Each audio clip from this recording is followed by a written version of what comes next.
So I'm Alan Anderson, chair of the Energy Practice Group at Polson County Law Firm and also a professor at the University of Kansas Law School. What I'm going to go through is a few things. One is I've provided a red line already in the material, so it spells out where I think there are important changes, but the important part of that is why it's important to make those changes. So again, what I reiterated last time is we have an incredible amount of history, data, and science on doing solar projects around the country.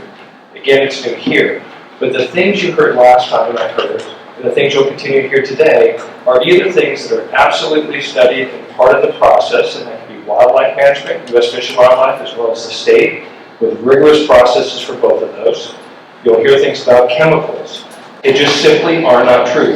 When you have a solar panel, there is not this chemical leaching that you'll hear about. It's critical to look at the data and the science on it. If that were happening in decades of these, of course we would know this. But moreover, governmental bodies did the investigation on solar panels and those things prior to these going into effect. We have government agencies that have done those studies. It simply is not the case. We have them on homes. We have them on ranches. We have them on farms. We have them on schools and homes. We have those because they're clinically safe, whether it's fire, chemicals, or other things. You'll hear things talked about when it relates to if there was a hailstorm, if there was a tornado, all the same things that could happen, of course. With these, they're encased material. If that took place, we wouldn't hit a direct hit, but understand with a solar panel, what they do is they go into a vertical position so they remove the chances of the biggest brunt of those things. But if they do, we have debris, just like you have in other parts of the county if we have a tornado or a hailstorm. But there's nothing toxic or dangerous about that. You've heard about decommissioning. You actually cover decommissioning in your regulations, and it's important.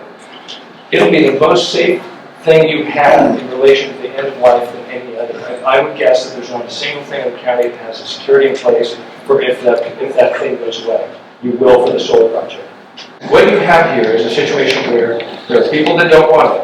That's fine. You've been tasked with creating regulations. Regulations at a planning commission body are meant to allow the safe and healthy use of this. It's not meant to be a ban. You have people that don't want it on your board. So what they're doing is they're proposing things that would end the ability to have a project. That's not the way it's supposed to be. And what we hear, and I'll reiterate this again, with agricultural lands, this county has many things that have taken away agricultural lands. It's not a solar project, because at the end of a solar project, it can go back to being agriculture, farming, and ranching. However, again, in Kansas, we lost 929,112 acres to invasive trees. In this county, you lost 21% of your ag acres in a 5-year period, and 19% of your family farms. Solar is the thing that helps preserve that.